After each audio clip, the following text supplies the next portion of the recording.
Thiruvaniyoor global public സ്കൂളിലെ 15 വയസ്സുകാരൻ താമസിക്കുന്ന ചോയ്സ് ടവറിൽ നിന്നും താഴേക്ക് ചാടി ആത്മഹത്യ ചെയ്ത സംഭവം കഴിഞ്ഞ 2 ആഴ്ചയ്ക്ക് മുൻപ് മാധ്യമങ്ങളിലൊക്കെ വന്ന വാർത്തയാണ്. ഇതുമായി ബന്ധപ്പെട്ട് ആ കുട്ടിയുടെ അമ്മ ഇൻസ്റ്റാഗ്രാമിൽ പോസ്റ്റ് ചെയ്തിരിക്കുന്ന ഒരു റൈറ്റപ്പാണ് ഈ ഒരു ഇന്നത്തെ ചർച്ചയ്ക്ക് ആധാരം. ആദ്യം ഞാൻ ആ പോസ്റ്റ് എന്താണെന്നൊന്ന് വായിക്കാം. ഏറെ പ്രാധാന്യമുള്ള ഒരു കാര്യത്തിലേക്ക് ശ്രദ്ധ ക്ഷണിക്കാനാണ് ഈ പത്രക്കുറിപ്പ് തയ്യാറാക്കിയിട്ടുള്ളത്. 2025 ജനുവരി 15-ന് എൻ്റെ കുടുംബത്തിൽ നടന്ന ദാരുണമായ ഒരു സംഭവത്തിൻ്റെ പിന്നാമ്പുറത്തുള്ള വിവരങ്ങൾ പൊതുലോകം അറിയിക്കണമെന്നും ഞങ്ങൾക്ക് നീതി ലഭിക്കാൻ പൊതുസമൂഹം കൂടെ നിൽക്കണമെന്നുമുള്ള ഉദ്ദേശത്തോടു കൂടിയാണ് ഇതിന് മുതിരുന്നത്. രചന PM എന്ന ഞാൻ വീട്ടമ്മയും ഒരു സംരംഭകയുമാണ്. 15-കാരനായ മിഹിറിൻ്റെ മാതാവായ ഞാൻ തൃപ്പൂണിത്തുറയിൽ സന്തുഷ്ടമായ രീതിയിൽ കുടുംബജീവിതം നയിച്ചു വരികയായിരുന്നു.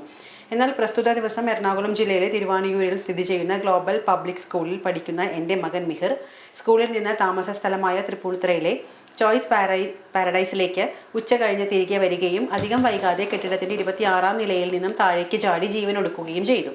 സന്തുഷ്ടമായി മുന്നോട്ട് പോയിരുന്ന ഞങ്ങളുടെ കുടുംബത്തിന് ഏൽപ്പിച്ച ഈ ആഘാതം വാക്കുകൾ കൊണ്ട് വിവരിക്കാൻ സാധിക്കുന്നതല്ല. ഇത്തരമൊരു ദൗർഭാഗ്യകരമായ തീരുമാനത്തിന് പിന്നിൽ എന്താണ് എന്ന് ഞങ്ങൾക്ക് ഒരു രൂപവും ഉണ്ടായിരുന്നില്ല. എന്നാൽ പിന്നീട് ഞാനും ഭർത്താവും ഇതിനെപ്പറ്റി വിശദമായി മനസ്സിലാക്കാൻ ശ്രമിച്ചപ്പോൾ ഞെട്ടിക്കുന്ന വിവരങ്ങളാണ് ഞങ്ങൾക്ക് ലഭിച്ചത്. മിഹിർ 3 മാസം മുൻപ് പുതിയതായി ചേർന്ന ഗ്ലോബൽ പബ്ലിക് സ്കൂളിൽ വെച്ച ഒരു പ്രത്യേക ഗ്യാങ് വിദ്യാർത്ഥികളാൽ അതിക്രൂരമായി റാഗ് ചെയ്യപ്പെട്ടിരുന്നു. അവൻ്റെ ചില സഹപാഠികളോടും സുഹൃത്തുക്കളോടും സംസാരിച്ചതിൽ നിന്നും ഞങ്ങൾക്ക് ലഭ്യമായ ചില സോഷ്യൽ മീഡിയ ചാറ്റുകളുടെ അടിസ്ഥാനത്തിലും അവൻ ശക്തമായ മാനസിക ശാരീരിക പീഡനങ്ങൾക്ക് വിധേയനായിരുന്നു എന്ന് വ്യക്തമായിരുന്നു. അത്തരമൊരു നിസ്സഹായമായ ഘട്ടത്തിൽ അവൻ എടുത്തതാണ് ആ തീരുമാനമെന്ന് ഞങ്ങൾക്ക് ബോധ്യപ്പെടാൻ തക്ക തെളിവുകളും ലഭിക്കുകയുണ്ടായി. ഇതാണ് ആ ഒരു പോസ്റ്റ്. അപ്പോൾ നമ്മൾ പണ്ടൊക്കെ പറയുമായിരുന്നു റാഗ് ചെയ്ത് ആത്മഹത്യ ചെയ്ത സംഭവങ്ങളൊക്കെ. അപ്പോൾ ഈ അടുത്തൊക്കെ ആയിട്ട് വളരെ കുറവാണ് റാഗിങ് എന്നൊക്കെ പറയുന്നത്. പക്ഷേ എന്നാലും കമ്പയർ നോക്കുമ്പോൾ വളരെ കുറവാണ്. പഴയ കാലങ്ങളിൽ കേട്ടിരുന്നത് പലപ്പോഴും എഞ്ചിനീയറിംഗ് കോളേജുകളിൽ അല്ലെങ്കിൽ മെഡിക്കൽ കോളേജുകളിലൊക്കെയാണ് ഈ റാഗിങ്ങും അതായത് ഹോസ്റ്റലുള്ള സ്ഥലത്താണ് കൂടുതലും റാഗിങ് നടന്നിരുന്നത്. നമ്മൾ റെഗുലറായിട്ട് പോയിട്ട് വൈകിട്ട് വീട്ടിൽ വരുന്ന ഒരു സ്കൂളിൽ റാഗിങ് ഏറെക്കുറെ കുറവായിരുന്നു. കാരണം ഒന്നുമില്ലെങ്കിൽ അതിൻ്റെ മാതാപിതാക്കൾ ഇടപെടും, അല്ലെങ്കിൽ എല്ലാവരും പരിചയക്കാർ അടുത്തുണ്ടാവും. ഒറ്റപ്പെട്ട് ഹോസ്റ്റലിൽ ദൂരെ നിന്ന് വരുന്ന കുട്ടികൾക്കാണ് സാധാരണ ഉപദ്രവം ഉണ്ടായിരുന്നത്. ഇപ്പം അത് മാറിയിരിക്കുന്നത്. 15 ഹൈസ്കൂളിൽ പഠിക്കുന്ന ഒരു കുട്ടിയാണ് ഇത്രയും ക്രൂരമായ റാഗിങ്ങിന് എന്ന് പറയുന്നത്. അത് ഈ കുട്ടിയുടെ മരണം കഴിഞ്ഞിട്ടും ഇൻസ്റ്റാഗ്രാമിൽ ഇവർ ആഘോഷിക്കുകയാണ്. അത് പ്രത്യേകമായി അതിൻ്റെ 2-3 പേരുടെ പേരുവിവരങ്ങൾ വന്നിട്ടുണ്ട്. പിന്നെ അതൊരു മൈനർ ആയതുകൊണ്ട് ആരും പുറത്തു വിടുന്നില്ല എന്നുള്ളൂ. ആ ചാറ്റിൽ ഈ കുട്ടിയുടെ അമ്മ പറഞ്ഞ പോലെ അതിനകത്ത് വ്യക്തമായിട്ട് അറിയാം ആളുകൾ ആരൊക്കെ ഇരുന്നുള്ളൂ. പക്ഷെ അവർക്ക് ഇപ്പോൾ TC മേടിച്ച് പോയി എന്നാണ് അറിയുന്നത്. സ്കൂൾ പറയുന്നുണ്ട് ഞങ്ങളുടെ ഭാഗത്ത് നിന്ന് റാഗിങ്ങിനെതിരെ നടപടിയെടുക്കും, ഞങ്ങൾ ശക്തമായി നിലപാടെടുക്കുന്ന ആൾക്കാരാണെന്നല്ല. പക്ഷെ അതൊന്നുമല്ല കാണുന്നത്. ഇപ്പോൾ ഇവരെല്ലാം TC മേടിച്ച് പോയതായിട്ടാണ് അറിയുന്നത്.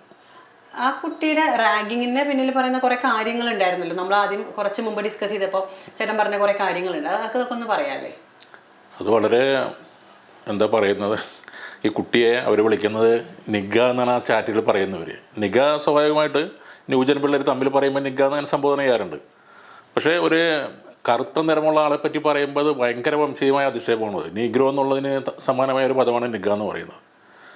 വല്ലാണ്ട് സുഹൃത്തുക്കൾ തമ്മിൽ ഇപ്പോൾ അറിയാലോ ഇപ്പോഴത്തെ കുട്ടികളുടെ പെരുമാറ്റം അവർ നിഗ വിളിക്കാറുണ്ട്. ഓക്കെ, പക്ഷേ ഞങ്ങൾ ഇഷ്ടമല്ലാത്ത ഒരുത്തനെ, പ്രത്യേകിച്ച് അവൻ്റെ നിറത്തിൻ്റെ പേരിൽ കളിയാക്കുന്ന ഒരുത്തനെ, അവൻ മരിച്ചിട്ടും നിഗ മരിച്ചോ എന്ന് ചിരിച്ചുകൊണ്ട് ചോദിക്കുന്ന ഒരുത്തനോട് അവൻ്റെ മനോഭാവം എന്തായിരിക്കും എന്ന് ആലോചിച്ച് നോക്കൂ. അവനും ഏതാണ്ട് ഇതേ പ്രായമുള്ളവൻ തന്നെയായിരിക്കും. അപ്പം ആ രീതിയിലാണ് കാര്യം. റേസിസം ഭയങ്കരമായിട്ട് ആ സ്കൂളിലുണ്ട്. ഈ മുമ്പും ഇതുപോലെ തന്നെ ഒരു പാലക്കാട് ഒരു കുട്ടി അധ്യാപകർക്കെതിരെ ഭീഷണി മുഴക്കിയപ്പോൾ നമ്മൾ അവൻ്റെ ഭാഗത്തുനിന്ന് ചിന്തിക്കണമെന്ന് പറഞ്ഞ ആൾക്കാരാണ്. പക്ഷേ ഈ ഒരു 15 വയസ്സുള്ള കുട്ടികൾ ഇത്ര ക്രൂരമായിട്ട് ഒരാളുടെ മരണത്തെ പോലും ആഘോഷിക്കുന്നു എന്നൊക്കെ പറയുമ്പോൾ എന്തായിരിക്കും ഇനി അവര് വളർന്നു വരുമ്പോൾ എങ്ങനെയായിരിക്കും അവരെ നമുക്കൊന്ന് നേരെയാക്കി എടുക്കാൻ പറ്റുക? ഇപ്പം നമ്മൾ ഡിസ്കസ് ചെയ്തപ്പോൾ ചേട്ടൻ പറഞ്ഞതുപോലെ അവനെ ടോയ്ലറ്റിന്റെ ഒരു സീറ്റ് കവറിൽ നക്കിക്കുക എന്നുള്ളതൊക്കെ അത്ര ക്രൂരമായിട്ടാണ് ചെയ്തേക്കണമായിരുന്നു. പക്ഷേ ആ കുട്ടി എന്തോ മനസ്സിനെ അത് താങ്ങാൻ പറ്റാത്തതുകൊണ്ടായിരിക്കും അവൻ ആത്മഹത്യ അത്രയും ആ ഒരു സ്റ്റേജിൽ വന്നിട്ടുണ്ടാവും. അല്ലെങ്കിൽ ഇപ്പോൾ സ്വാഭാവികമായിട്ടുണ്ടാവുന്നത് ആ കുട്ടി ഇതുപോലെ നമ്മൾ പലരും കാണുന്ന പോലെ ഒന്ന് നമ്മൾ ആരെങ്കിലും ചീത്ത പറഞ്ഞു അല്ലെങ്കിൽ റാഗി ചെയ്ത് ക്രൂരമായിട്ട് ഉപദ്രവിച്ചാൽ ചിലപ്പോൾ ഒന്ന് പൊട്ടിത്തെറിക്കും. അതായിരിക്കും വീഡിയോ ആയിട്ട് നാളെ പരക്കാൻ പോണത്. ഒരു കുട്ടിയുടെ പരാക്രമം എന്നുകൊണ്ട് അതിൻ്റെ പിന്നിലുള്ള കഥ ആരും ചോദിക്കുന്നില്ല. പക്ഷേ ഈ കുട്ടി അതല്ല അവൻ ജീവിതം അവസാനിപ്പിക്കുകയത്. ചിലപ്പോൾ പലപ്പോഴും ഇപ്പം നമ്മൾ മറ്റൊരു ഭാഗം ചോദിക്കാൻ വീട്ടുകാർ എന്തുകൊണ്ട് ശ്രദ്ധിച്ചില്ലെന്ന്. പക്ഷേ ഒരുപക്ഷെ ഇവനിത് വീട്ടില് പറഞ്ഞിട്ടുണ്ടാവില്ല. ആ ഒരു രീതിയിൽ ഒന്നും അവർക്ക് അവരുടെ ലൈഫിൽ അവൻ എന്തെങ്കിലും ഒരു ബുദ്ധിമുട്ട് അനുഭവിച്ചു എന്ന് അവർക്ക് ഫീൽ ചെയ്യുന്ന പോലെ അവൻ കാണിച്ചിട്ടുണ്ടാവില്ല. പല കുട്ടികളും അങ്ങനെ ആയിരിക്കുമല്ലോ, എല്ലാം ഉള്ളിൽ ഒതുക്കുന്ന കുറെ കുട്ടികൾ ഉണ്ടാവുമല്ലോ. സാധാരണ അങ്ങനെയുള്ള കുട്ടികൾ വീട്ടിൽ പറഞ്ഞില്ലെങ്കിലും അവൻ്റെ കൂട്ടുകാർ പറയാറുണ്ട്. സാധാരണ വീട്ടുകാരായിട്ടൊരു കണക്ഷൻ ഉണ്ടെങ്കിൽ അവർ പറയാറുണ്ട്. ഇതിൽ ഈ കുട്ടിയുടെ ഫ്രണ്ട്സ് എന്തെങ്കിലുമൊക്കെ അത് പറഞ്ഞിട്ടുണ്ടല്ലോ. അവർ പറഞ്ഞിട്ടുണ്ട്. അത് കഴിഞ്ഞിട്ട് ഈ കുട്ടിയുടെ അമ്മ അവർ പറഞ്ഞിട്ടുണ്ട് ഇങ്ങനെ ആൾക്കാർ ഉപദ്രവിച്ചിരുന്നു. പിന്നെ നിറത്തിൻ്റെ പേരിൽ ഈ കുട്ടി കുറച്ച് ഇരുണ്ട നിറമാണ്, അപ്പോൾ ബ്ലാക്ക് ആ രീതിയിൽ കണ്ടിട്ടുണ്ട്. പിന്നെ ഭയങ്കരമായിട്ട് ചീത്ത പറയുമായിരുന്നു, ബസ്സിൽ വെച്ച് വരെ ആക്ഷേപിക്കും. സ്കൂളിലും അത് തന്നെ. അപ്പോൾ സ്കൂൾ അധികൃതർക്ക് ഇത് അറിയില്ലായിരുന്നെങ്കിൽ പറയുന്നത് വിശ്വസിക്കാൻ പറ്റില്ല. ഒന്നും അതൊക്കെ കണ്ണടക്കുന്നതായിരിക്കും. സ്കൂളിലൊരു അധ്യാപികനെ പറ്റിയും പറയുന്നുണ്ട്, പേരെടുത്ത ചാറ്റി പറയുന്നുണ്ട്, നമ്മളായിട്ട് പറയുന്നില്ല. അവരെ ശ്രദ്ധിക്കണം, അവർ ഭയങ്കര ഇതാണെന്നുള്ളത്. ഇതുപോലത്തെ പ്രശ്നങ്ങളിലൊക്കെ വെറും മോശമായ നിലപാടെടുക്കുന്ന ഒരു സ്ത്രീയാണെന്നാണ് പറയുന്നത്. 2025 നമ്മളൊക്കെ ജീവിക്കുന്നത്. പക്ഷെ നമ്മളിൽ പോലും, നമ്മൾക്ക് ശേഷം വരുന്ന തലമുറയാണ് ഈ പറയുന്നത്. നമ്മൾക്ക് പോലും ചിന്തിക്കാൻ പറ്റില്ല ഒരാളെ നിറത്തിന്റെ പേരിൽ അല്ലെങ്കിൽ ജാതിയുടെ പേരിൽ മതത്തിന്റെ പേരിൽ ഒക്കെ ഒരാളെ തരംതിരിച്ച് പറയാ. കഴിഞ്ഞ ഒരു ഇരുണ്ട കാലഘട്ടത്തിന്റെ ബാക്കിയാണ് ഇപ്പോഴും നടന്നുകൊണ്ടിരിക്കുന്നത്. നമ്മളൊക്കെ കേട്ട കഥകളിലുള്ള കാര്യങ്ങളാണ് ഇപ്പോഴത്തെ കുട്ടികൾ. എപ്പോഴും ആ ഒരു ചിന്താഗതിയൊക്കെ കുട്ടികളുടെ ഉള്ളിൽ നിലനിൽക്കുന്നു എന്ന് പറയുമ്പോൾ ഇതില്ലാതാക്കാൻ വേണ്ടി തന്നെ ഇവിടുത്തെ പഴയ സാമൂഹ്യ ആചാര്യന്മാർ, ശ്രീനാരായണ ഗുരു, പലരും എല്ലാവരും ശ്രമിച്ചത് അതിനു വേണ്ടി തന്നെയാണ്. പക്ഷെ ഇപ്പോഴും ഇപ്പോഴത്തെ ന്യൂജൻ പിള്ളേർ പോലും ഈ കറുപ്പ് എന്നുള്ളൊരു വലിയ വിഷയമാണെങ്കിൽ അത് ആലോചിക്കേണ്ട ഒരു സംഭവം തന്നെയാണ്. അതിനെതിരെ പ്രായോഗികമായ എന്തെങ്കിലും ക്ലാസ്സുകൾ എടുക്കുകയോ ബോധവൽക്കരണം എല്ലാം ചെയ്യണം. അതിനകത്ത് വളരെ മോശപ്പെട്ടൊരു പ്രവണതയാണ്. ഒരാളുടെ നിറത്തിൻ്റെ പേരിൽ അധിക്ഷേപിക്കുകയോ ക്രൂരമായി റാഗ് ചെയ്യുക, അവസാനം മരണത്തിലേക്ക് കൊണ്ട് എത്തിക്കുകയാണ്. ആ മരണത്തിൽ പോലും ഒരു പശ്ചാത്താപം തോന്നിയില്ല എന്നാണ് പറയുന്നത് അല്ലേ? ആ ചാറ്റ് ഞാൻ അത് കണ്ടതിൽ അവരത് ആഘോഷിക്കുന്ന പോലെയാണോ. ഇന്ന കുട്ടി ആത്മഹത്യ എന്ന് പറയുന്നു. അപ്പോൾ ഒരുത്തൻ ചോദിക്കുന്നത് ആണോ അങ്ങനെയാണോ, ഞാൻ വിളിച്ചു നോക്കിയിട്ട് റെസ്പോണ്ട് ഇല്ല, അപ്പോൾ നിഗ ചത്തു എന്ന് തോന്നുന്നു.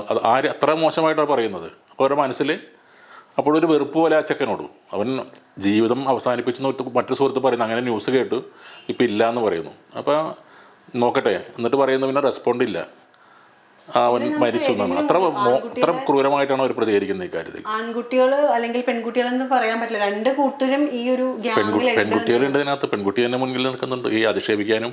ഈ ചാറ്റിലെല്ലാം ഒരു പെൺകുട്ടികൾ വേറെ ഒരു പെൺകുട്ടിയുടെ പേര് ഞാൻ കണ്ടു, വേറെ ആളുകളുണ്ട് അതിനകത്ത്. ഒരു ദയം അനുകമ്പയൊന്നും ഇല്ലാത്തൊരു ഒന്നുമില്ലാണ്ടായി കുട്ടികൾ. നാളെ ഇവര് വളർന്നു വരുമ്പോൾ ഇവരെ തിരുത്താൻ പറ്റിയില്ലെങ്കിൽ സമൂഹത്തിന് എന്ത് ഭീഷണിയായിരിക്കും അല്ലെ ഇങ്ങനത്തെ കുട്ടികൾ വളർന്നു വരിക എന്ന് പറയുന്നത്. ഇപ്പൊ ചെയ്യേണ്ടത് പറഞ്ഞാൽ ആ കുട്ടിയുടെ അമ്മക്ക് എല്ലാവിധ സപ്പോർട്ടും കൊടുക്കുക എന്നുള്ളതാണ്. അവരെ നിയമ പോരാട്ടത്തിനും ഈ കുറ്റവാളികളെ പുറത്തു കൊണ്ടുവരാനും ഇനി അതിനാരും സഹായിച്ചിട്ടുണ്ടെങ്കിൽ അത് സ്കൂൾ അധികൃതരായാലും അല്ലെങ്കിൽ വേറെ ആരെങ്കിലും ആയാലും അതെല്ലാം പുറത്തു കൊണ്ടുവരണം. അപ്പോൾ അവരുടെ നിയമ പോരാട്ടത്തിന് ശക്തി കൊടുക്കുക, അതിന് സപ്പോർട്ട് കൊടുക്കുക, അതാണ് ചെയ്യേണ്ടത് നമ്മളെല്ലാവരും. തീർച്ചയായും. പിന്നെ കുട്ടികളോടൊക്കെ ദിവസവും ഇരുന്നൊന്ന് സംസാരിക്കാം, വീട്ടുകാരോട് സംസാരിക്കാൻ എന്തെങ്കിലും പ്രശ്നങ്ങളുണ്ടെങ്കിൽ വീട്ടിൽ വന്ന് പറയാം, എനിക്കിങ്ങനെ പ്രശ്നങ്ങളുണ്ടായി സ്കൂളിൽ ഇന്നാൾ, അതൊന്നും പറയുന്നതിന് ഒരു മടിയും വിചാരിക്കേണ്ട കാര്യമില്ല. അല്ല, കുട്ടികളോട് അങ്ങനെ സംസാരിക്കാനുള്ള ഒരു അന്തരീക്ഷം വീട്ടിലുണ്ടാവണം. ചോദിക്കുക എന്തെങ്കിലും പ്രശ്നങ്ങളുണ്ടോ, ഏതെങ്കിലും രീതിയിൽ പ്രശ്നങ്ങളുണ്ടായാലും ബസ്സിലുണ്ടായോ, മാനസിക പ്രശ്നങ്ങൾ ശാരീരികമായിട്ട് ചിലപ്പോൾ കാണാൻ പറ്റില്ല, ഉപദ്രവിച്ചതിൻ്റെ പാട് ചിലപ്പോൾ ഒന്ന്, പക്ഷേ അത് ചോദിക്കാൻ നോക്കും മാനസികമായിട്ട് വല്ല പ്രശ്നമുണ്ടോല്ലോ. പലരും അത് ഒളിച്ചു നോക്കും. ഇപ്പോഴത്തെ പിള്ളേരെല്ലാം കൂടുതലും ഒരു ഇൻട്രോവേർട്ട് ടൈപ്പാണല്ലോ. അവർ വന്നാലേ കമ്പ്യൂട്ടർ നോക്കിയാലും മൊബൈലിൽ ഒതുങ്ങിയിരിക്കും, വേറെ ഏതെങ്കിലും രീതിയിൽ കുറച്ച് നേരം ടൈം സ്പെൻഡ് ചെയ്യും. ഇതൊരു നഷ്ടം അവന്റെ കുടുംബത്തിന് മാത്രമാണ്, അതിനപ്പുറത്തേക്ക് എല്ലാവർക്കും ഇതൊരു ന്യൂസാണ്. കുറച്ച് ദിവസം കഴിഞ്ഞാൽ നമ്മൾ ന്യൂസ് മാത്രം എല്ലാവർക്കും ഉള്ളൊരു വാർണിംഗ് ആണ്. അത് തന്നെ തീർച്ചയായും എല്ലാ മക്കളുള്ള എല്ലാവർക്കും ഒരു വാർണിംഗ് ആണ്. മക്കൾക്ക് മാത്രമല്ല സ്കൂളിലെ അധികൃതർക്കും ഇതൊരു വാർണിംഗ് ആണ്. മേലിൽ കേരളത്തിൽ അല്ലെങ്കിൽ നമ്മുടെ രാജ്യത്ത് ഇത്തരം സംഭവങ്ങൾ ഉണ്ടാവരുത്. അതിനുവേണ്ടി ശക്തമായ നടപടികളാണ് കൈക്കൊള്ളേണ്ടത്. അതിന് മുഖം നോക്കരുത്. അവിടെ പഠിക്കുന്നതെല്ലാം ശരിയാണ്, സമ്പന്നരുടെ മക്കൾ തന്നെയാണ്. മരിച്ച മിഹിറിൻ്റെ കുടുംബവും സാമ്പത്തികമായിട്ട് ഉയർന്ന തരത്തിലുള്ള മിഹിറിൻ്റെ കുടുംബവും മോശക്കാരൊന്നുമല്ല. പക്ഷേ അതൊന്നും നോക്കാണ്ട് ഇവർ എന്തെങ്കിലും കാരണങ്ങളുണ്ടാവും. സ്കൂൾ അധികൃതർ പല ഫാമിലിയെ സപ്പോർട്ട് ചെയ്യേണ്ടി വരും. അത് എന്തെങ്കിലും ഡൊണേഷൻ്റെ പേരിലായിക്കോട്ടെ, വേറെ എന്തെങ്കിലും പേരിലായിക്കോട്ടെ. പക്ഷെ അതെല്ലാം മാറ്റിവെച്ച് കുട്ടികൾക്കിടയിൽ ഒരു സമത്വം അതാണ് കൊണ്ടുവരേണ്ടത്. അതിനകത്ത് ഒരാളെ കളിയാക്കപ്പെടുന്നതും ഉപദ്രവിക്കുന്നതും എല്ലാം സ്കൂൾ അധികൃതർ ഇടപെട്ട് തടയേണ്ടത് തന്നെയാണ്. അപ്പോൾ ഇനിയെങ്കിലും അവരുടെ ഭാഗത്തുനിന്ന് അങ്ങനെ ഒരു നീക്കം ഉണ്ടാവണം. ഇനി ഈ സംഭവം ആവർത്തിക്കരുത്, അതാണ് വേണ്ടത്. തീർച്ചയായിട്ടും ഓരോ പ്രാവശ്യം ഓരോ ന്യൂസ് വരുമ്പോഴും ഇത് ചർച്ച ചെയ്യപ്പെടുന്നതിനപ്പുറത്തേക്ക് ഇത് സംഭവിക്കാതിരിക്കട്ടെ. ഇനി ഒരു കുട്ടിക്കും ഇത്തരത്തിലുള്ള മാനസിക ബുദ്ധിമുട്ട് അനുഭവിക്കാനോ അല്ലെങ്കിൽ ജീവൻ നഷ്ടപ്പെടുത്താനോ ഒരു ഫാമിലിക്ക് ഒരു പ്രതീക്ഷയാണ് അറ്റുപോയത്. ഇതൊന്നും ഇല്ലാതെ 15 വയസ്സുള്ള ഒരു കുട്ടിയാണ് പോകുന്നത്. അപ്പോൾ അവർ പറയുന്ന പോലെ സന്തുഷ്ടമായ കുടുംബമായിരുന്നു, അതിനകത്തേക്കാണ് ഇത്തരത്തിലൊരു ഇത് വന്ന് വീഴുന്നത്. ഇനി ഒരിക്കലും ഒരു ഫാമിലിക്ക് ഇത് സംഭവിക്കാതിരിക്കട്ടെ. കൃത്യമായ നടപടികൾ അധികൃതർ എടുക്കട്ടെ, മാതൃകാപരമായ ശിക്ഷകൾ നടപ്പിലാക്കട്ടെ അല്ലേ.